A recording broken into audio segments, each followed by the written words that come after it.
irmãos e irmãs, estamos celebrando hoje o 15º domingo do tempo comum.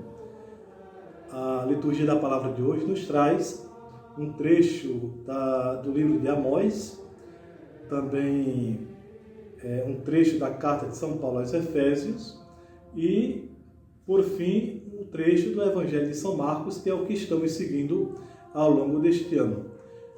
Começando pela leitura do profeta Amós, no caso a primeira leitura, nós verificamos então que, de acordo com aquilo que nos foi relatado a respeito da atitude de Amazias para com Amós, a gente verifica então que a missão do profeta, ela não é uma missão fácil.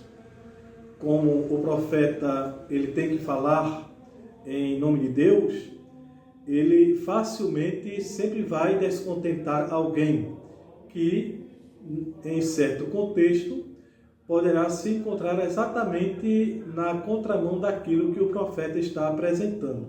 E por isso, a sua mensagem, a mensagem do profeta, acabará por ser rejeitada, como aconteceu então a Amazias. Nesse caso, então fica bastante claro quais são os interesses do profeta, que é de explicitar aquilo que é da vontade de Deus, e também quais são os interesses daquele sacerdote. O termo vidente que nós escutamos na leitura de hoje do profeta Amós, na boca do sacerdote Amazias, soa como algo que é depreciativo, como se Amós fizesse uso desse dom da profecia para ganhar dinheiro. E ao invés de exprimir exatamente aquilo que de fato o profeta significa, que é de falar em nome de Deus. Ou seja, o profeta é aquele que vê as coisas como Deus vê. Portanto, a profecia propriamente dita, como a Sagrada Escritura nos apresenta, ela é uma vocação divina e, consequentemente, também uma missão divina. O resultado disto é que a gente, como sabe do próprio nosso Senhor Jesus Cristo, quando lá no Evangelho de São Lucas ele falava a respeito dos mensageiros que haveria também de enviar os seus discípulos, os seus apóstolos, quando nosso Senhor diz que aquele que rejeita o mensageiro, rejeita também aquele que o enviou. Portanto, há aqui uma responsabilidade da parte daquele que rejeita a missão profética. Por sua vez, São Paulo, como que completando esse quadro, vai mostrar-nos que essa dimensão da profecia tem uma perspectiva de santidade, ou seja, o profeta, como aquele que fala em nome de Deus, visa exatamente esclarecer a todos os que são eleitos por Deus para constituírem parte do seu povo, né? São chamados desde toda a eternidade a uma vida de santidade. São Paulo, nesse belíssimo hino que nós conhecemos tão bem, do início da carta aos Efésios, ele vai começar então fazendo aqui, uma bênção em relação a Deus. Deus, ele é bendito porque ele nos abençoou em Cristo. Ele nos escolheu e ele nos predestinou a fim de sermos seus filhos adotivos. Em Cristo é que nós temos a redenção, pois é através de Cristo que ele nos deu a conhecer o mistério da sua vontade, o Pai. Ou seja, o desígnio de instaurar todas as coisas em Cristo.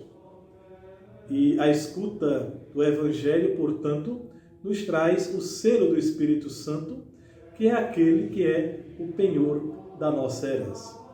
E aqui mistério, logicamente, ele tem um sentido todo peculiar na pena de São Paulo, né? Porque o mistério aqui, de acordo com aquilo que nos apresenta São Paulo, nos é apresentado em 4 etapas.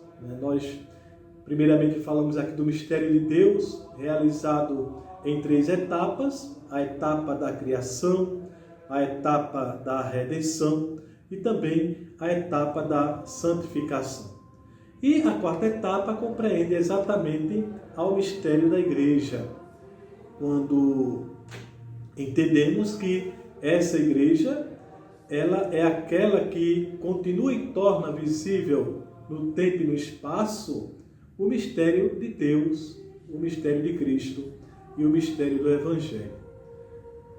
Aqui nós compreendemos muito bem a mensagem de nosso Senhor Jesus Cristo no Evangelho de hoje, porque o Evangelho, em total harmonia com aquilo que nós escutamos de Amós, nos apresenta também nosso Senhor Jesus Cristo enviando os seus discípulos, os seus apóstolos, para fazerem aí a sua primeira missão.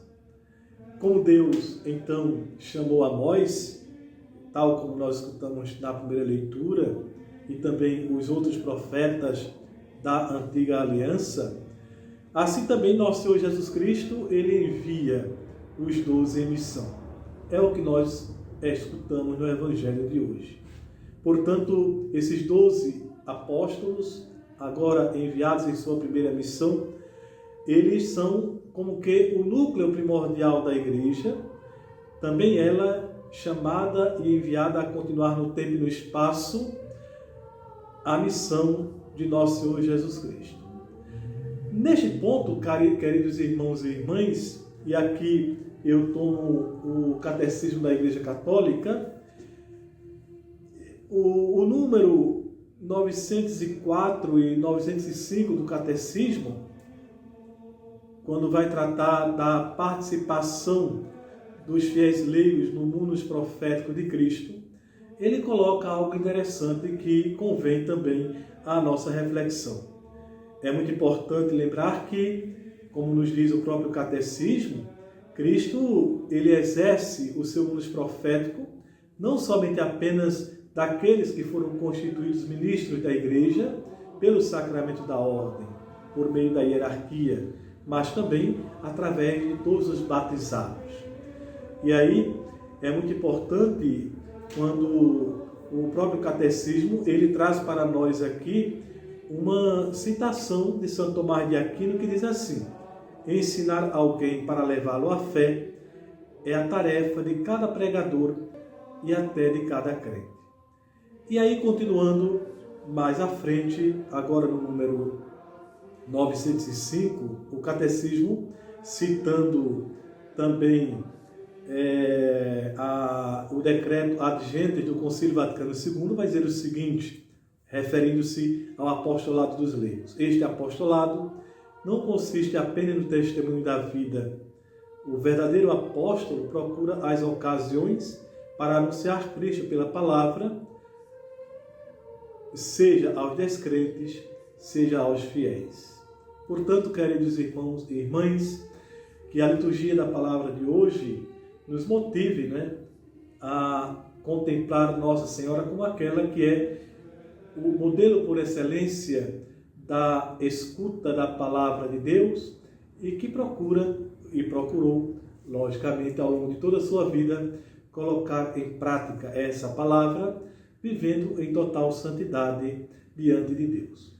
Abençoe-vos Deus Todo-Poderoso, Pai e Filho e Espírito Santo. Amém.